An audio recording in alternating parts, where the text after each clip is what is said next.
I've been picking up these onions, and I wanted to show you, well, I did show you last time, but I've been picking up the little onions from here and kind of planting them. And this guy had just done the usual walking that they do. Basically, it kind of breaks halfway like that, and then this bit falls into the ground and plants itself. So what I've been doing is I basically just remove this bottom and I take the couple of onions that I have on this one and I basically just plant them as new onion sets right around the area where this guy came out.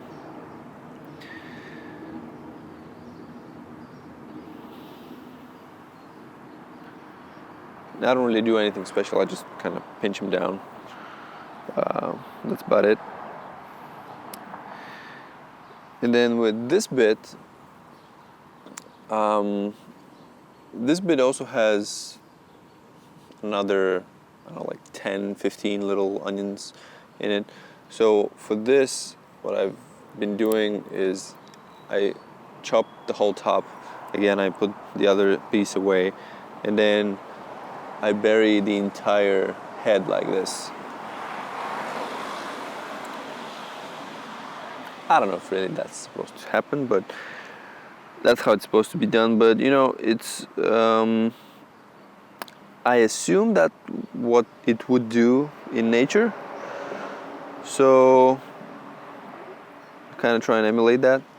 And these bits, these are basically scallions. So these go into salads just fine. Chop them up and get some light onion flavor. These are good. So I definitely keep these. Now, this purple stuff in front of me, I showed you last time, these are radishes. And right now they have a lot of these little seed pods on them. And what happens is these seed pods, they're full of little seeds. So if you want to get seeds, you kind of wait for these to dry out and then you collect the seeds. But these little pods, they actually taste like radishes. And a lot of people grow radishes with this as a final product, not the single radish, because the single radish actually produces a lot of these pods. As you can see, this whole thing is a single plant. So, you know, these little pods, they're a nice radish flavor. If you like that, you can plant it in your you can chop it up in your salad as well. So yeah, that's sort of the story around here. I have some dill growing, and the garlics definitely look like they're ready to be picked. So probably this weekend, since we have a long weekend here in the States, I will be pulling the garlic most likely, and also the potatoes most likely, because they seem to be done as well. I'll show you in a second. But yeah, that's sort of the story in this bed. I'm guessing next week this bed will be pretty clean of stuff, and I'll decide what I'm going to do with it. So the cucumber and pepper bed seems to be turning into a tomato bed. I planted 3 tomatoes here, just in this area where I have these 2 rows of trellising, and then I planted a whole bunch of peppers behind it, but there were maybe 4 or 5 volunteer tomato plants, tiny little guys, and I left them grow. I was curious to see how they would grow, what type of tomato they would be, if I'd be able to tell. And they're growing. I mean, they're growing so much that they're actually, you can barely tell that there are peppers there now. But the strange thing is the peppers are growing as well, and they're putting flowers as well. So I am tempted to actually pull most of these tomato plants. And it always hurts to pull big tomato plants, or any plants really, but tomatoes especially, because I know that they'll produce a lot of fruit if I leave them. But I want to see if peppers will make it too. So anyway, yeah, the plants that I planted are doing well. There's a sun gold in front of me, and even though this is an indeterminate tomato, it stays kind of low and bushy in my from what I've seen.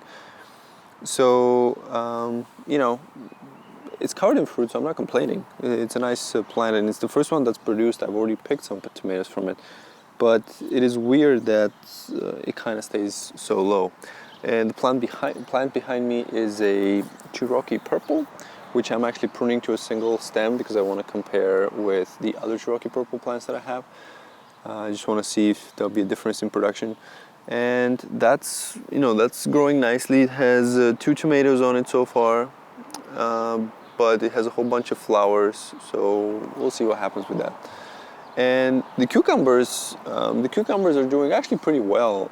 Last week I showed you that I have plenty of flowers, lots of tiny little guys, maybe about 1.5 to 2 inches long. We've already picked one cucumber, and I think there may be 2 or 3 ready to be picked now. So, you know, not complaining. Good stuff there as well. Actually, let me show you. Let me show you the cucumbers. Here's that cluster of 3 that I showed you last week, and you know, as far as I'm concerned, this guy is pretty much ready to be picked. Maybe tomorrow, the latest. But this is the size that I like to pick them, and they're delicious. And I have 1, 2, 3 that are that size, and then from the other kind of cucumbers that I have maybe 2 more that are around the same size. So you know, that's a decent crop for a first week. And again, loads and loads of flowers. So far so good with cucumbers. I don't know how easy it is to tell, but my blackberries are pushing against the top of my bird netting. I think I'm gonna have to go and chop their heads off a little bit, because they're not going to be able to grow much further, but they seem to want to. And I have maybe 4 or 5 canes like that are reaching the top of this trellis and bird netting, which is, it's about 6 feet tall. So, you know, I think that's plenty tall for berries.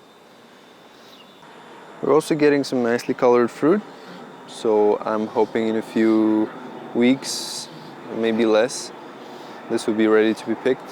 And there are several of those around that kind of are turning into this pink-red color. So yeah, good stuff, good stuff. This is my tomato jungle, and it is doing its thing just fine. Filling up nicely, plenty of fruit clusters that are starting to turn whitish, which is usually a sign that they'll soon start to ripen. And yeah, good stuff. In a few weeks, we're gonna start picking fresh tomatoes, and I love fresh tomatoes. There are a few things I believe in a garden that can compare to the nice aroma and taste of a good homegrown tomato. Definitely looking forward to these. And I still haven't removed the peas because they had, you know, a last wave of flowers, as you can see over here, and I wanted to let these little guys set, not set, but kind of ripen and be ready for eating. So I'll probably do this week. And I still haven't decided what I'm going to plant. I might actually plant some more cucumbers, late cucumbers, see if that makes a difference. It's July 1st today, so it's kind of late, but hey, so what? And the beans, yeah, the beans are easily 6-7 feet tall now. And there are some beans. I mean, there are definitely some beans on them, plenty of flowers, so it's gonna be good. I did plant less this year because of the peas, so I'm hoping that that's not a problem, meaning that, you know, it still produces enough. I believe I planted almost the same amount of plants, but much more much closer together. So I'm not sure how that'll compare with last year, but I'll let you know. You'll certainly know. And yeah, other than that,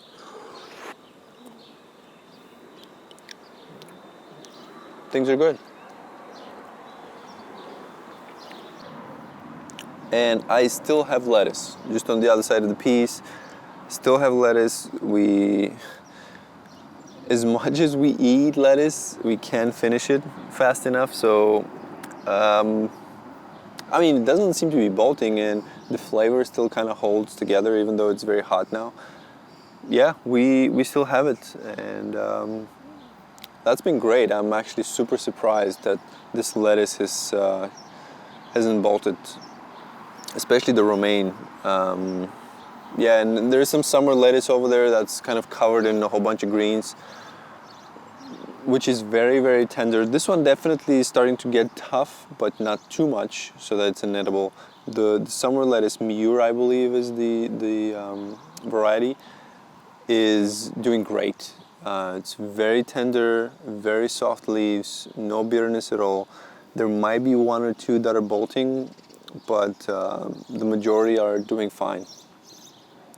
And as far as the zucchini are concerned, they are okay for now.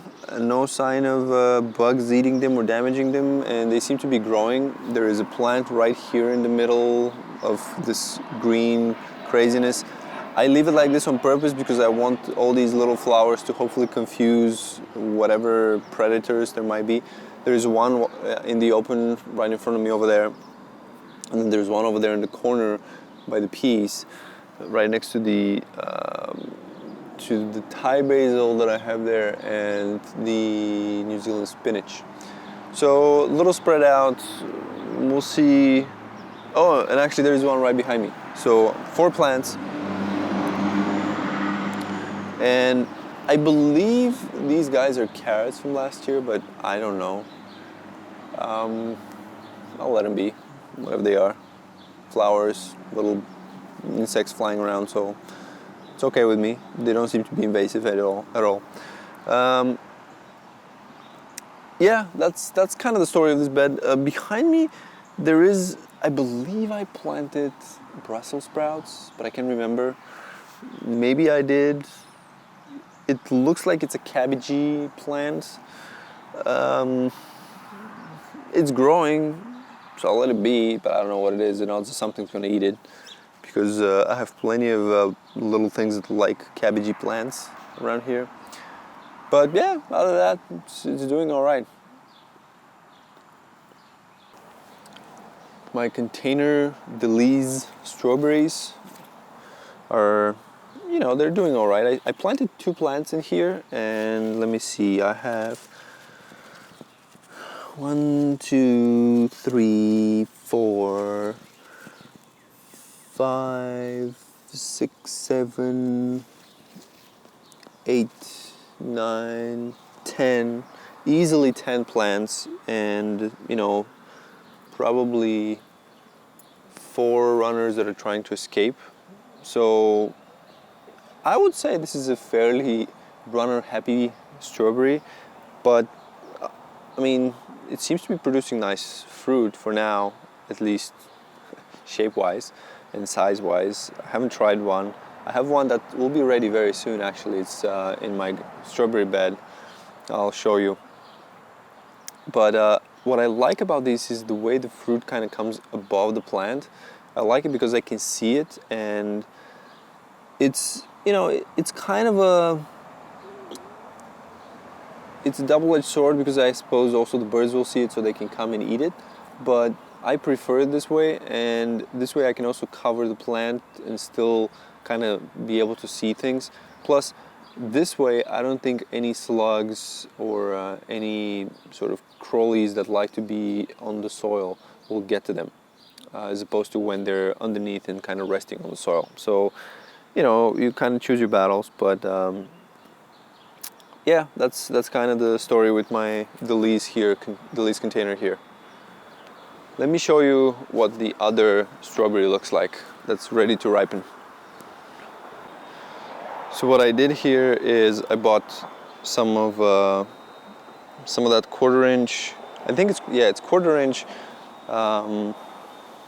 fence material or something, and I essentially cut out a box template and put it together as a box and just covered the entire plant.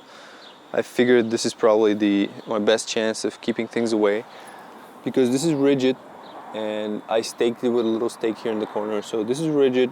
Hopefully it's gonna keep that strawberry alive for another day or two until it's ready, and then when it is, I'll make a few more of these and I can move them around as various plants start producing strawberries.